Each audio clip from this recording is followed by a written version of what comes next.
الفاتحة مسبوقة بالصلاة على محمد وآل محمد. اللهم صل على محمد وآل محمد.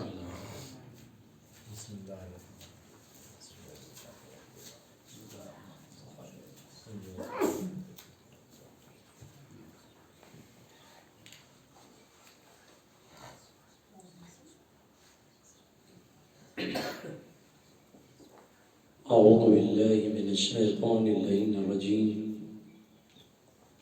بسم الله الرحمن الرحيم. الحمد لله رب العالمين. الصلاة والسلام على أشرف الأنبياء والمرسلين طه وياسين ورحمة للعالمين أبي القاسم محمد. اللهم صل على محمد وآل محمد. اللهم صل على من قال هذه الكلمات. يا مالك الملك يا هازم الأحزاب يا مفتح الأبواب يا مسبب الأسباب سبب لنا سببا لا نستطيعه طلبا بحق لا إله إلا الله وبحق محمد رسول الله. اللهم صل على محمد وآل محمد. وعلى سيد المطهر وإمام المظفر وشجاع الغضنفر أبي شبير وشبر أبي الحسنين أمير المؤمنين علي بن أبي طالب. اللهم صل على محمد وآل محمد. وعلى أهل بيته الطيبين الطاهرين المعصومين المنتجبين لا سيما على بقية الله الأعظم الحجة الثاني عشر المهدي المنتظر. اللهم صل على محمد وآل محمد. ولعنة الله على أعدائهم أجمعين من الآن إلى قيام يوم الدين لا سيما على جبت والتاغوت.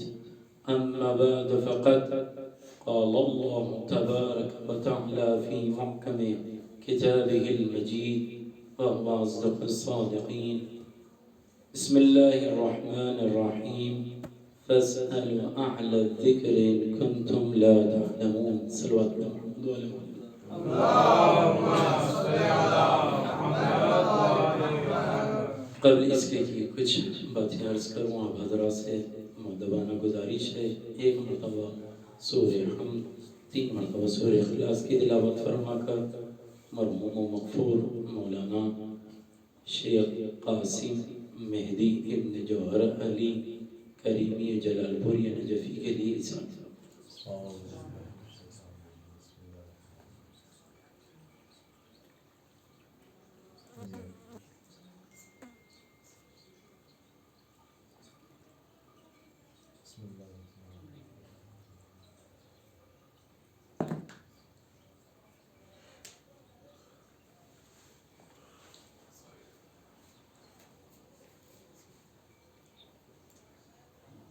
صلوا على محمد وآل محمد. عزیزان گرامی، افاضل نجف، طلبہ کرام، اس آیت کے ذیل میں کئی اشکالات اور اس کے جوابات موجود ہیں. میں نے سلام میں سخن اس لیے قرار دیا تاکہ اسی کے ذریعے اصلی ہدف تک چلے. اللہ تبارک و تعالیٰ نے علم کی دعوت دی، حتیٰ کہ نبی نے کبھی طلب العلم اطلب العلم کا نعرہ بلند کیا اور علم کی اہمیت بتائی.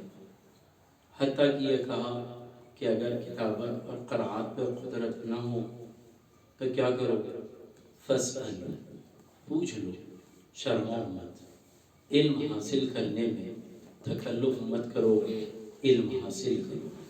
اس لیے کہ اللہ ہو یا نبی ہو یا ائمہ ہو، اہل بیت علیہ السلام کو علم والی شخصیتیں پسند ہیں، لہذا جتنا ہو سکے علم حاصل کرو۔ علم کے لیے کہا گیا تکلف مت کرو، حیا مت کرو، معلوم کرو، تاکہ علم کے ذریعے سے تم اللہ کے تقرب کو حاصل کر سکو۔ اس کی عظمت اگر آپ سمجھنا ہو تو آپ تاریخ پڑھیے گا، چاہے تاریخ ابن منقری کی پڑھے، چاہے گلابی کی پڑھے، چاہے طبری کی پڑھے، چاہے کسی کا تاریخ کو پڑھیے گا، جہاں پر نبی نے ہجرت فرمانے کے بعد یسر مدینے آئے ہیں، آنے کے بعد پہلی ہجری کو جہاد کی آیت نازل ہوئی، نبی کو آمد جہاد کے اللہ نے کرا دیا۔ اس کے بعد جنگ شروع ہوئی۔ جنگ کے اصول میں یہ تھا جو شکستہ ہوں گے، جو ہار جائیں گے، شکست قبول کر لیں گے، وہ کیا کریں گے؟ ان افراد کو مال غنیمت کے طور لے آئیں گے، اس کے بعد نبی اس کی تقسیم کرے گا۔ تو کچھ لوگوں کو لے کر جب آئے ہیں مسلمان، تو نبی نے اس عالم میں جبکہ مسلمان کی کمیت کوانٹٹی بڑی کم تھی، نبی کو چاہیے تھا عرب کے دستور کے اعتبار سے کثرت پیدا کر لیتے تاکہ زیادہ سے زیادہ لوگ ہوتے تو اسی کی ہیبت بن جاتی، اسی کا معیار بن جاتا۔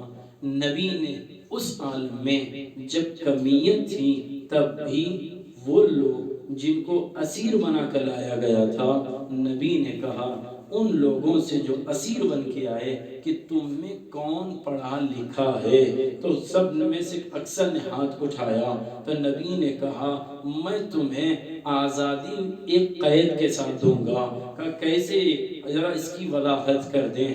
تو نبی کریم صلی اللہ علیہ وآلہ وسلم نے فرمایا جو تم لکھنا پڑھنا جانتے ہو، اگر وہ میری امتی میں جو نہیں جانتے اس کو تعلیم دے دو تو تم آزاد ہو جاؤ گے، اگر وہ پڑھنا لکھنا سیکھ جائے تو تم آزاد ہو جاؤ گے۔ تو میں یہاں کہوں گا یا نبی اللہ، ایسا سخت ماحول ہے جہاں عرب کوانٹٹی کے پیچھے بھاگتا ہے، جہاں عرب کمیت پر توجہ دیتا ہے، اور اس کے انداز کو دیکھیے جب مجمع زیادہ ہو جاتا ہے اور روسا ہو کے شعرفا خاموش ہو جاتے ہیں تو آپ لشکر جمع کریے گا۔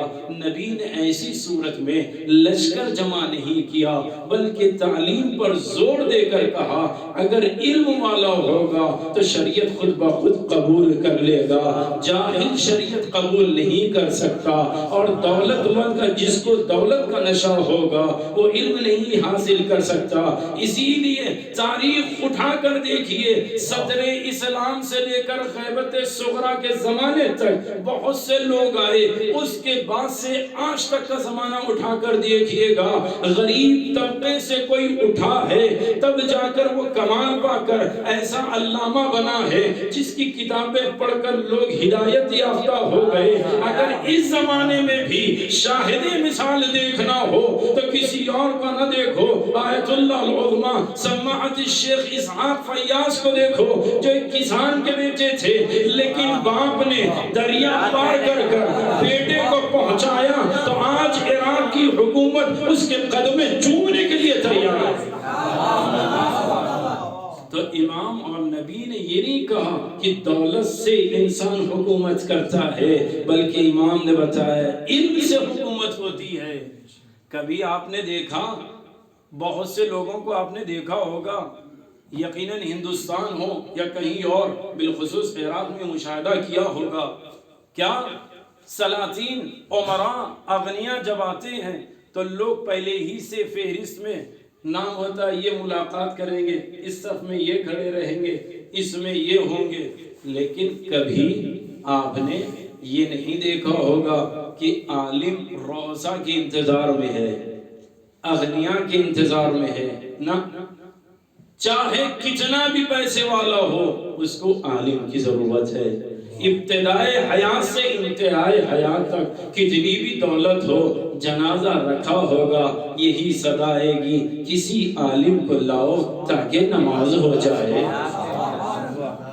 اس لیے کہ دولت کا مال نہیں ہے۔ تو نبی نے کمیت اور کوانٹٹی پہ کیفیت پر کمیت پہ کام نہیں کیا، بلکہ نبی نے کیفیت پر کوالٹی پر کام کیا۔ یہی نتیجہ کربلا میں بھی تھا۔ امام حسین چاہتے تو کوانٹٹی بڑھا لیتے، جہاں جہاں سے گزرتے لشکر لے کر آتے اور امام دولت بھی دیتے، لیکن امام نے کہا کمیت میں وہ اثر نہیں ہوتا جو کیفیت میں ہوتا ہے، اسی لیے کربلا میں کم تھے لیکن آج تک ذکر زندہ ہے۔ یزیدی بہت سارے تھے جن کا پتہ آج بھی نہیں ہے۔ تو تربیت نبی نے کی۔ اب تربیت کسے کہتے ہیں اس پر غور کریے گا۔ آغا شہید مطہری رحمت اللہ علیہ نے اپنی کتاب میں لکھا تربیت کہتے ہیں وجود کے اندر مخفی محاسن کو بروئے کار لانے کو تربیت کہتے ہیں۔ کیا مخفی محاسن جو ہے اس کو بروئے کار لا کر آشکار کرنے کو تربیت کہتے ہیں؟ تو تربیت کیا ہر کسی کی ہو سکتی ہے؟ تو فوراً آواز علماء عالم دیتے ہیں جمادات کی تربیت نہیں ہو سکتی۔ کوئی دیوار کی کیا تربیت کی، کوئی لکڑی کی کیا تربیت کی، جمادات کی نہیں ہو سکتی، نہ ہی نباتات کی ہو سکتی ہے۔ کہا پھر کس کی تربیت ہوگی؟ کہا جو ذی روح ہوگا اس کی تربیت ہوگی۔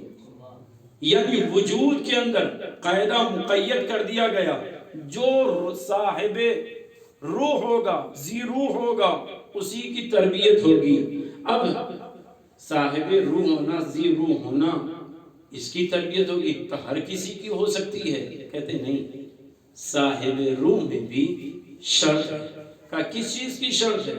کہتے ہیں قابل ہونا چاہیے، صلاحیت والا ہونا چاہیے۔ لیکن اگر ذی روح میں بھی اگر قابلیت اور صلاحیت نہیں ہے تو اس کی تربیت نہیں ہو سکتی ہے۔ تو ذی روح میں قابلیت ہونا چاہیے، تو ذی روح کا دائرہ بڑا ہے، انسان تو انسان، حیوان بھی شامل ہو جائے گا۔ کہتے ہیں ہاں کوئی مسئلہ نہیں، شامل ہو جائے، حیوان کی بھی تربیت ہو سکتی ہے۔ کہا کیسے؟ کیا تم نے نہیں دیکھا پرندوں کی تربیت کی جائے تو وہ قاصد بن جائے؟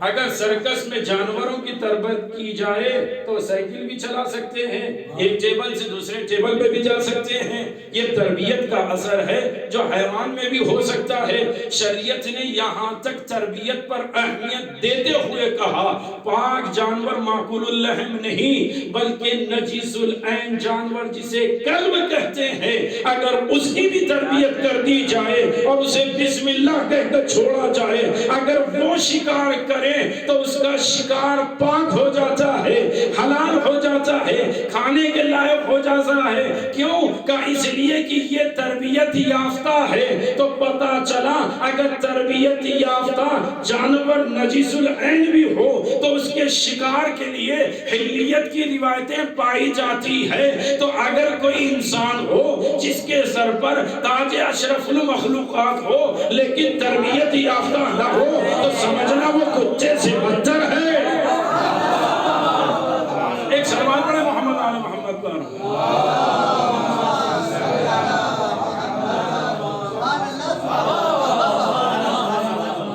لہذا تربیت ہوئی چاہیے۔ کہا کیسے تربیت کریں؟ کیا عالم طفولیت میں ہوگی؟ بچوں کی تربیت ہوگی؟ کیا عالم شباب میں تربیت ہوگی؟ کیا عالم پیری میں ہوگی؟ ضعیفی کی عمر میں ہوگی؟ جب شیخوخیت میں آئے گا تب ہوگی؟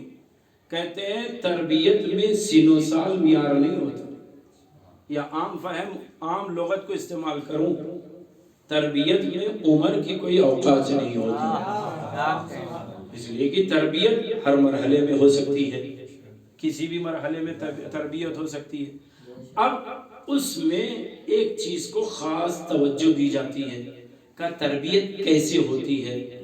کہ تربیت دو چیزوں کو مل کر انسان سمجھ سکتا ہے۔ کہ کس سے؟ کہ پہلے مربی اچھا ہونا چاہیے۔ اگر مربی اچھا ہے تو جس کی تربیت کی جا رہی ہے نتیجہ بھی اچھا ہوگا۔ اگر تربیت کرنے والا کمزور ہو تو بھی وہ تربیت نہیں کر سکتا۔ چاہے حشرات الارض میں چینٹی ہی کیوں نہ ہو، اگر تربیت یافتہ ہے تو پلٹ کر اپنی امت سے کہے گی سلیمان کا لشکر آ رہا ہے، اپنے اپنے بلوں میں چلے جاؤ۔ اس لیے کہ تربیت انسان کو فساد سے، مصیبت سے بچا لیتی ہے۔ لیکن اور ایسے بھی بغیر تربیت یافتہ خلیفہ تھے جو منبر پر آتے اور یہ کہتے، میں کہتا تو جاؤں گا، جہاں بھٹک جاؤں آپ لوگ توجہ دلا دینا۔ بعض تو ایسے تھے جن کی امت حافظ قرآن بن گئی، وہ نعرہ لگاتے رہے 40 سال تک، بکرا یاد کرتا رہا یا اللہ۔ ایک صلوات پڑھے محمد و آل محمد پر۔ لہذا تربیت ہونی چاہیے۔ کہہ رہے تربیت میں پہلا زیرو ہے، دوسرا عنصر کا قابلیت پائی جانی چاہیے۔ سونے والے کی تربیت نہیں کی جا سکتی، بے ہوش انسان کی تربیت نہیں کی جا سکتی۔ کہا کیوں؟ قابل ہی نہیں ہے۔ اسی کے ساتھ ایک جملہ بڑھا کر کہہ دوں، جاہل مرکب کی بھی تربیت نہیں کی جا سکتی۔ آج کیوں جو انسان پہلے ہی سے غلط کی طرح متوجہ، آپ اس کو کتنا ہی متوجہ کرتے رہیں، وہ اپنے ہی کو علامہ کہہ لیا ہے۔ اب چاہے علامہ کی کثرت کہیں زیادہ ہی کیوں نہ ہو جائے، ایک صلوات پڑھے محمد و آل محمد۔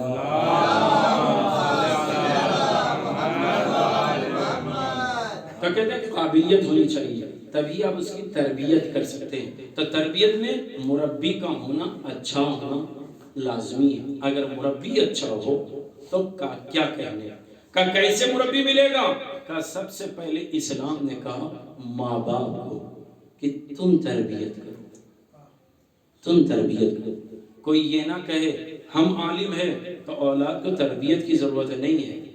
اسی لیے صحیفہ وفا کتاب میں آغا سید مکرم نے، جس کا ترجمہ حسین مہدی حسینی صاحب نے کیا ہے، اس کے اندر باضابطہ یہ روایت موجود ہے۔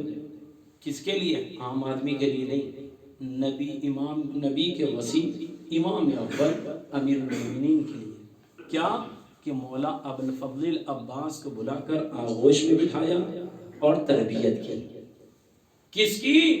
غازی عباس علیہ السلام کی۔ کون؟ مدینہ العلم کا باپ ہے جو تربیت کر رہا ہے۔ تب امیر المومنین نے اولاد کی تربیت کر کے بتایا، جب میں امام ہو کر رہا ہوں، کس کی کر رہا ہوں؟ ابو الفضل العباس کی کر رہا ہوں، تو جب یہ عدیم النظیر بے مثال شخصیتیں وہ تربیت کر بتا رہے ہیں کہ تربیت کی اہمیت کیا ہے، ان کو تربیت واقعی طور سے ان کے گھرانے میں تربیت یافتہ کنیزیں ہوتی ہے، اولاد تو دور کی بات۔ لیکن اگر ماں باپ یعنی مربی اچھے نہ ہو تو کیا کسی کی تربیت نہیں ہوگی؟ تو شریعت نے کہا نہ، اگر ماں باپ تربیت یافتہ نہ ہو یا تربیت نہ کر سکیں تو یاد رکھو استاد کو منتخب کرو، جب تمہارا استاد تمہیں مربی کر کے اچھا بنا دے گا تو تاریخ میں ہم نے دیکھا جس کا باپ دولت کے پیچھے بھاگتا رہا، شہرت کے پیچھے دوڑتا رہا، جس کے اندر بڑھاپے کے باوجود بھی شیطانیت عروج پہ تھی، جب اس نے اولاد کی تربیت نہ کی تو امیر المومنین نے محمد کی ایسی تربیت کی، محمد کی ایسی تربیت کی، محمد کی ایسی تربیت کی کہ گھر میں رہ کر بھی یہ شر کا اثر اس عبد صالح پہ نہ ہوا۔ جب تربیت یافتہ جل گیا تو امیر المومنین نے یہ نہیں کہا محمد جلا دیے گئے، بلکہ کہا میرا بیٹا جلا دیا گیا۔ کیوں؟ تربیت عنصر پیدا کرتی ہے۔ کہتے ہیں تربیت پر خاص توجہ ہونی چاہیے۔ اب تربیت کیا ہے واضح ہو گئی، تو کہتے ہیں تربیت کس کی جاتی ہے؟ تو 3 چیزوں کی تربیت ہوتی ہے۔ بڑا غور سے سنیے گا عزیزوں، میں صرف اشارے دوں گا، سمجھنا آپ کا کام ہے۔ 3 چیزوں کی تربیت کی جاتی ہے۔ ایک بدن کی، جس کو ریاضت کہتے ہیں، اور بدن کی جب ریاضت ہو تو اس کے بدن کے آثار خود بخود بتاتے ہیں کہ یہ ریاضت کر رہا ہے یا نہیں کر رہا. پہلی چیز بدن کی ریاضت ہوتی. دوسری ذہن کی ہوتی ہے. جو عرفاء کرام ماشاءاللہ قصے آپ نے دیکھے ہوں گے, سنے بھی ہوں گے, کیسے کیسے عالم میں کیسی کیسی ذہنیتیں استعمال ہوئی, چاہے فلاسفہ ہو عرفاء ہو, ذہن کی تربیت کی جاتی. تیسرے روح کی تربیت کی جاتی. بدن, ذہن اور روح.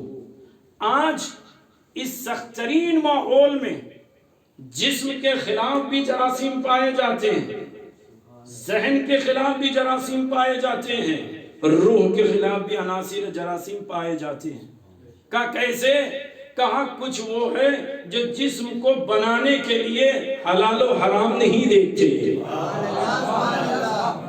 بعض وہ ہے جو ذہن کے خاطر ایسے ایسے فطورات انجام دے دیے جاتے جن کو جناب بہلول کی ضرورت ہوتی ہے اصلاح کے لیے, ایسے ایسے خرافات انجام دے دیے جاتے ہیں.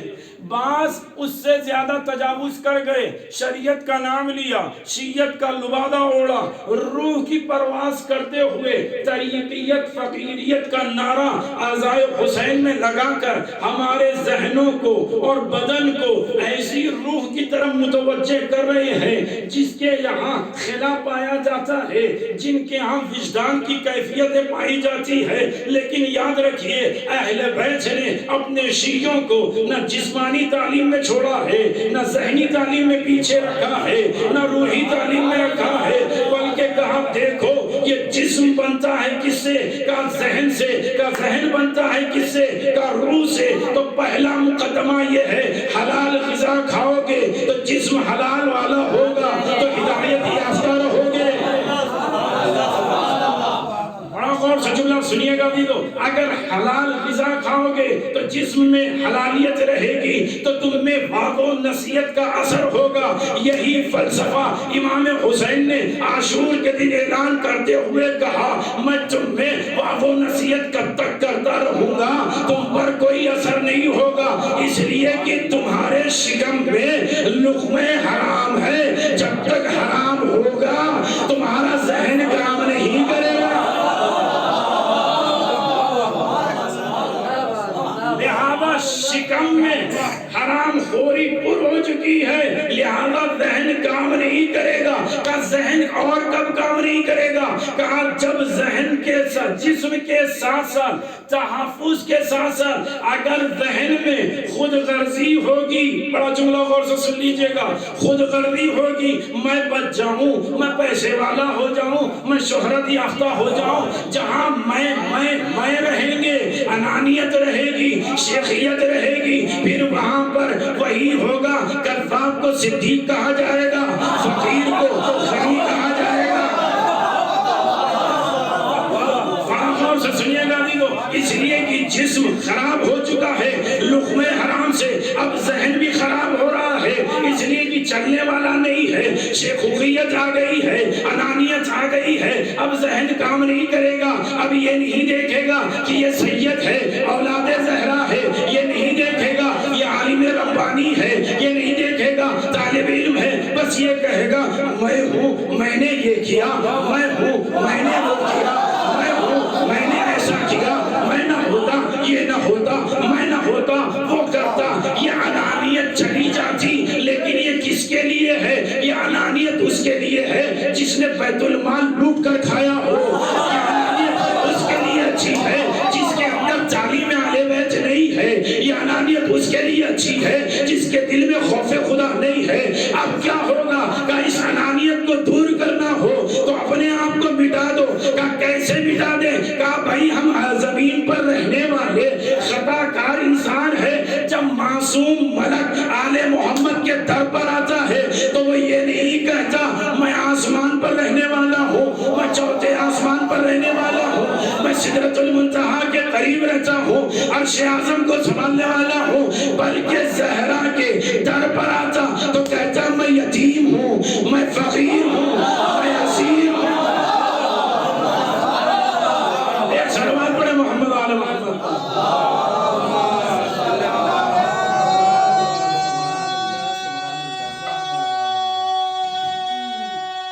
سبحان اللہ جزاک اللہ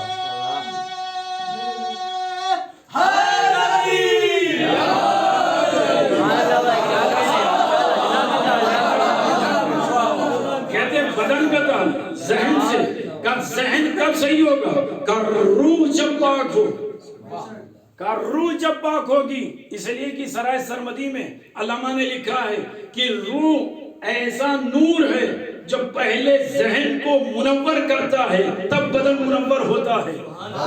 توجہ رکھیے.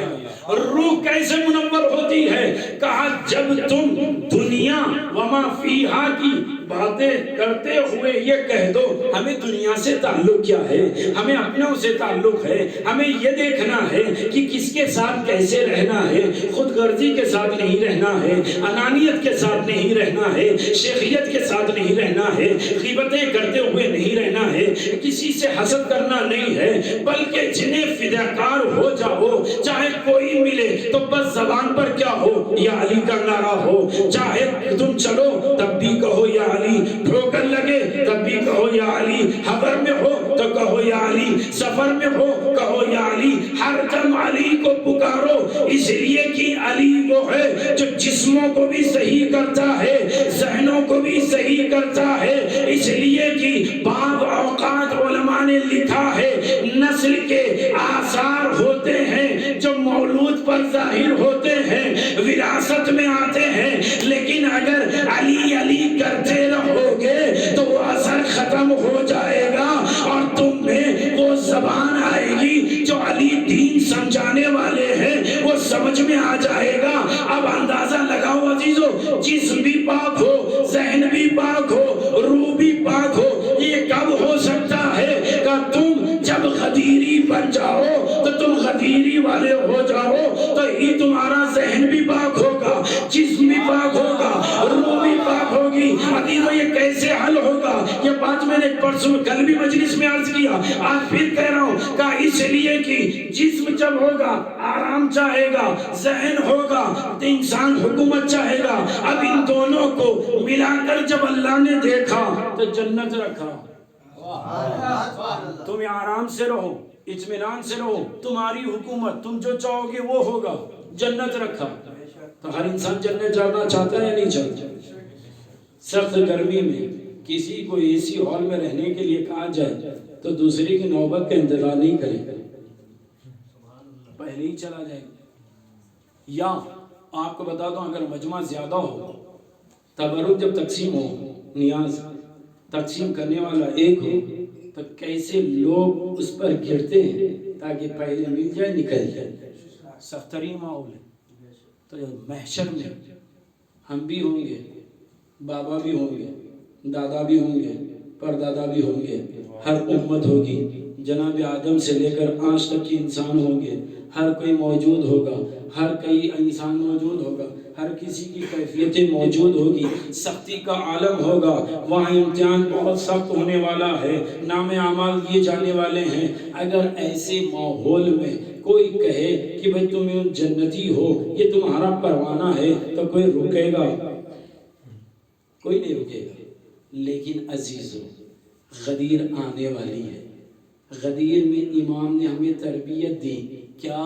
کہ غدیر آئے تو تم یہ نہ دیکھنا کہ یہ سید ہے، یہ شیخ ہے، یہ خان ہے، یہ مرزا ہے، یہ پٹھان ہے، یہ کوئی اور ہے. یہ نہیں دیکھنا، یہ دیکھنا ولایت رکھتا ہے، ولایت رکھتا ہے، دشمنوں سے برات کرتا ہے. کہاں دونوں دیکھ لیا کہ اس کا ہاتھ لو، اپنا ہاتھ لو، دونوں ایک دوسرے میں ہاتھ رکھنا اور ایک یہ کہنا کہ میں اللہ کو، اس کے رسولوں کو، ملائکہ کو حضور میں، ان کے حضور میں یہ عہد کرتا ہوں کہ اگر اللہ مجھے روز محشر جنتیوں میں سے قرار دے تو میں اس وقت تک جنت میں نہیں جاؤں گا جب تک تم میرے ساتھ نہ ہو. سامنے والا پلٹ کر کہتا ہے میں نے بھی قبول کیا. اگر اللہ نے مجھے جنتی قرار دیا تو میں اس وقت تک جنت میں نہیں جاؤں گا جب تک تم میرے ساتھ نہ رہو. تو پتہ یہ چلا تمام تکلیفیں انسان بھول جاتا ہے محشر کی بھی. کب کہا علی کی ولایت پر بھروسہ رکھ کر کہتا ہے اگر میں جنتی ہوا تو اس وقت تک انتظار کروں گا جب تک کہ تم نہ آؤ. اور سامنے والا کہتا ہے بھائی میں بھی جنتی ہوا اس وقت تک جنت میں نہیں جاؤں گا جب تک تم نہ جاؤ گے. یہ انسان کے اندر جذبہ کہاں سے آیا؟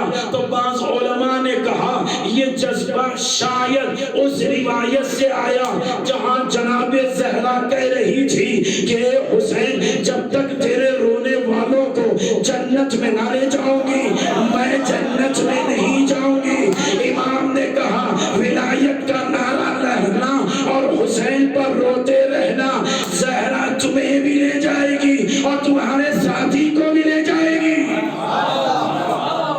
ایک صلوات پڑھے محمد و آل محمد. اللہم صلی علی محمد تربیت یافتہ ہونا چاہیے. میں نے جتنے موارد گنائے عزیزوں وہ سب تربیت کے لیے. آج افسوس کے ساتھ ایک جملہ کہوں کوئی اپنے اوپر نہ لے کسی کے خلاف نہیں بلکہ عمومی جملہ ہے اس لیے عرض کر رہا ہوں. آج بغیر تربیت یافتہ افراد سوشل میڈیا پر آتے ہیں اور شیعت کے خلاف یا شیعت کے دفاع کے نام سے ایسی باتیں کرنے لگے ہیں. چاہے منبر ہو اگر تربیت یافتہ نہ ہو تو گمراہی کے اسباب فراہم ہے جس کا نتیجہ آج یہ ہوا. میں جملہ سخت عرض کرنے جا رہا ہوں مجھے معاف فرمانا. آج چند لوگ سوشل میڈیا سے بڑے نامور ہو گئے. انہوں نے جو دل میں آیا کہا کیونکہ تربیت یافتہ نہ تھے.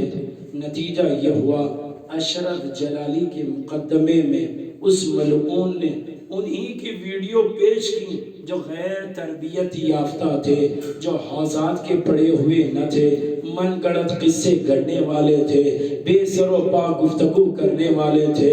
ان کو پیش کر شیعت پر کیچڑ اچھالنے کے لیے انہوں نے جو کام کیا ہے اور جو موقع فراہم کیا ہے اس کی وجہ اساسی تلاش کی جائے تو بس یہ کہ وہ تربیت یافتہ نہ تھی. لہذا تربیت اہم عنصر ہے اور تربیت ہدف کے ساتھ کیا جاتا ہے. تنمیۃ البشریہ کے اندر آغا شیخ قاسم نے اور دیگر نے بھی لکھا کہ تربیت ہدف کے ساتھ کی جاتی ہے. جس کی مجلس ہے واقعی طور سے ان کے ماں باپ نے اپنی اولاد کی تربیت کی تو ہدف یہ تھا کہ میرا بیٹا خدمت امام حسین کرتا رہے اور علوم آل محمد نشر کرتا رہے. اور الحمدللہ اساتذہ نے بھی ایسی تربیت کی کہ وہ بندے خدا جوار علی تک پہنچ گیا اور اساتذہ یہاں بھی تربیت مسلسل کرتے رہے کہ وہ مبلغ اسلام بن جائے. لیکن قضا بیچ میں آ گئی. میں اتنا کہوں گا ان کے ماں باپ کے لیے بھی اور تمام خانوادے کے لیے بھی کہ بہترین تربیت کی ماں باپ نے جو موجود ہے خدا ان کو سلامت رکھنا. جو مرحوم ہو چکے ہیں ان کی مغفرت کرنا. ماں نے کتنے ارمانوں کے ساتھ اپنے بیٹے کو پڑھنے کے لیے بھیجا. عزیزوں چند لوگ اس میں صاحب اولاد ہیں. آپ جانتے ہیں ماں باپ کے سامنے جب بچہ بسم اللہ پڑھنے لگے تو عزیزوں ماں باپ سے پوچھئے کوئی تکلیف نہیں ہوتی. جو دولت اب کچنی پہ دے دو وہ خوشی نہیں ہوتی. لیکن جب بچہ بسم اللہ کہنے لگے یا حسین کہہ کر ہاتھ سینے پر مارے تو ماں باپ بڑی خوشی سے کہتے ہیں میرے بچے کو بسم اللہ کہنا آ گیا. اور دوسروں کو دکھا کر کہتے ہیں یہ فلاں نوحے پر ماتم کرنے لگتا ہے. تو اس لیے کہ خدمت حسین کے راہ میں کامیاب ہو رہا ہے، گامزن ہے، لہذا بڑے خوشی کا اظہار کرتے ہیں. الحمدللہ تربیت یافتہ افراد بیٹھے ہیں، اپنے دوست کو یاد بھی کر رہے ہیں۔ یہ ایک ایسا راستہ ہے جہاں پر واقعی طور سے ہر کوئی خادم امام حسین بیٹھا ہوا ہے، ماں باپ نے بھی خدمت کی ہے، لیکن جس طریقے سے میں نے سنا میں عرض کر دوں، ایک بیوہ ماں کے لیے جوان بیٹے کا موجود ہونا واقعی طور سے سخت مرحلہ ہے کہ ایک بیوہ کے سامنے جوان دم توڑ دے یا اس کی جوانی اجڑ جانے کی خبر کو سن لے، یہ بیوہ ماں کے لیے سخت مرحلہ ہے۔ لیکن اس ماں کے لیے تسلی کے لیے بس اتنا جملہ کہوں، اے مومنہ آپ صبر کیجئے گا، اس لیے کہ آپ کا بیٹا اتنے سال کا تھا کہ خود اتنی عمر تھی اور اتنی قد و قامت تھی، لیکن کربلا میں ایک بیوہ تھی جس کا بیٹا بڑا کمسن تھا، پھر بھی قاسم کو اپنی آغوش میں لٹا کر ماں کہہ رہی تھی بیٹا کل جانا تو زندہ واپس نہ آنا۔ یہ ایک ماں تھی جو کہہ رہی تھی اسے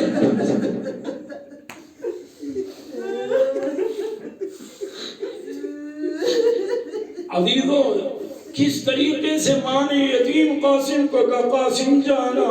روایتیں مختلف ہیں، جناب قاسم امام حسین کے پاس آئے، اجازت طلب کی، امام نے منع کیا۔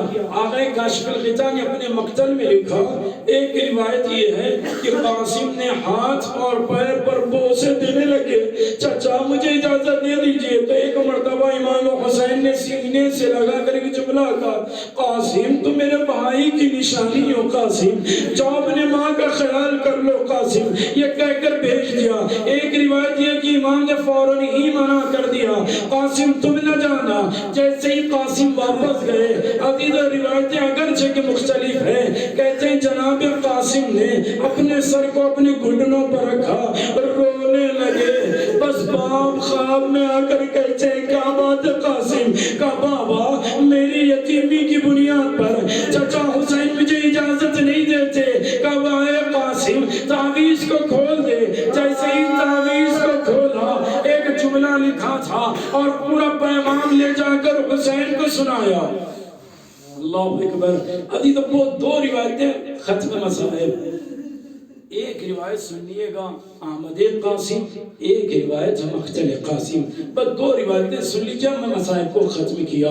آج جو ہمارے علی علیہ السلام میں بیٹھے ہیں، اس احساس کے ساتھ اس جملوں کو سنیے گا۔ عزیزو اجازت کیسے امام نے دی اللہ جانتا ہے، روایتیں بتاتی امام نے اجازت دی تو خود امام نے جناب امام حسن کے امامے کو قاسم کے سر پر باندھا اور تلوار کا حمائل کیا، اور آراستہ کرنے کے بعد جب سوار کرنے کی باری آئی تو امام نے ایک عجیب کام کیا ہے عزیزو۔ جو لباس پہنایا ہے اس کے بارے میں مقتل میں لکھا ہے، علامہ مجلسی کی طرف حوالہ دیتے ہوئے کہ وہ جناب قاسم کو جو لباس پہنایا گیا عزیزو بڑا وسیع اور عریض تھا، بڑا کھلا ہوا تھا، ایسا جشداشہ پہنایا گیا۔ ارباب مقاتل نے سوال اٹھایا کہ بھئی جب مجاہد جنگ میں جاتا ہے تو اس کو جتنا چست لباس ہو اتنا تلوار چلانے آسانی ہوتی ہے، نیزہ چلانے آسانی ہوتی ہے، لیکن یہ لباس وسیع و عریض کیوں تھا؟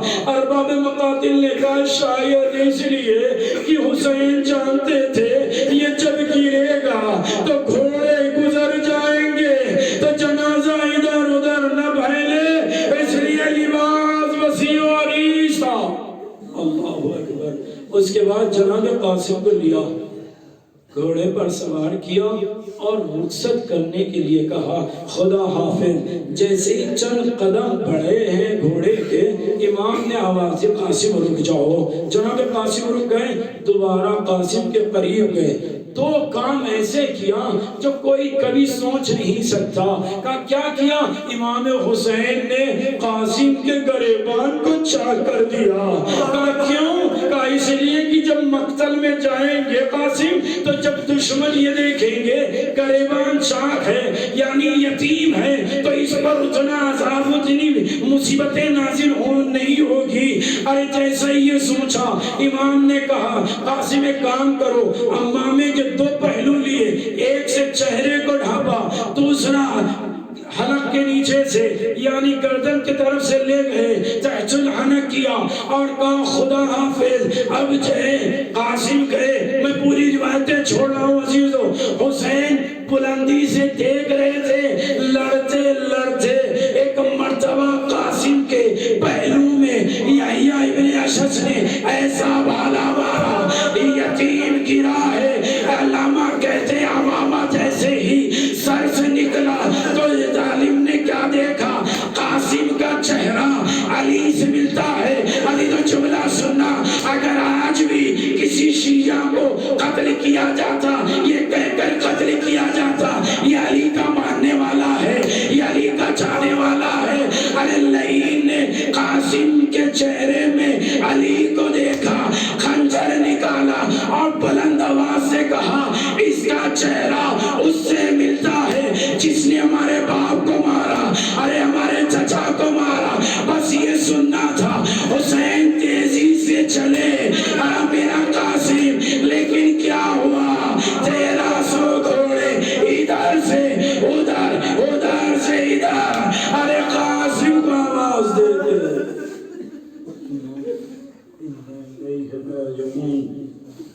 رضن بقضائه وتسلیم لامر مولا. بار الہ پروردگار رحمت فیل محمد اور آل محمد اس قریب سے عزاداری کو قبول فرما. خدایا تجھے واسطہ آل محمد کا امام وقت ظہور میں تعجیل فرما، ان کے لشکر میں ہم سب کو شمار فرما، ہمارے امام کو ہم سے راضی و خوشنود فرما. خدایا تمام مومنین جو پریشان حال ہے ان کی پریشانیوں کو دور فرما. خدایا اس مرحوس مرض سے تمام شیعان علی کی حفاظت فرما. جو بیمار ہو چکے انہیں شفا کامل و عاجلہ عنایت فرما. خدایا اس مرض کا خاتمہ قبل از محرم فرما دے. خدایا تجھے واسطہ عالم محمد علیہ السلام کا جو حج و زیارات کے مشتاق انہیں حج و زیارات سے مشرف فرما. دنیا میں زیارت حسین اور آخرت میں شفاعت حسین نصیب فرما. ہمارے اور مرحومین کے گناہ کبیرہ و صغیرہ کی مغفرت فرما. خدایا تمام مرحومین کی مغفرت فرما، بالخصوص مولانا کے جنت میں درجات بلند فرما. خدایا تجھے واسطہ آل محمد کا ان کے تمام خانوادے کو خدایا صبر جمیل عنایت فرما، اور ان کے خانوادے کو خدایا عرضی و سمائی آفات و مشکلات سے محفوظ فرما. خدایا یہ مجلس کے مؤسسین و اراکین جس نے بھی جس زاویے سے بھی انتظام کیا، خدایا ان کی دعاؤں کو قبول فرما. خدایا ان کو ان کے خانوادے کے ساتھ خوش و خرم فرما. انہیں بھی تمام عرضی و سماوی آفات و مشکلات سے محفوظ فرما. خدایا ہم سب کی نعمت عظیم جو جوار علی علیہ السلام میں رہنا ہے، خدایا اس کو ہم سے سلب نہ فرما. خدایا جوار علی علیہ السلام میں رہ کر علم دین حاصل کر کہ اس پر عمل کرنے کی توفیقات کرامت فرما. اگر دشمنان اسلام و عزاداری لائق ہدایت ہے تو ہدایت عطا فرما، ورنہ نیست و نعبود فرما. خدایا جنت البقیع پر سایہ عنایت فرما. ربنا تقبل منا انک انت السمیع العلیم. آپ حضرات سے گزارش ہے ایک مرتبہ سورہ حمد، 3 مرتبہ سورہ اخلاص کی تلاوت فرما کر مرحوم و مغفور مولانا شیخ قاسم مہدی جوہر علی کریمی و جلال پوری نجفی کے لیے اس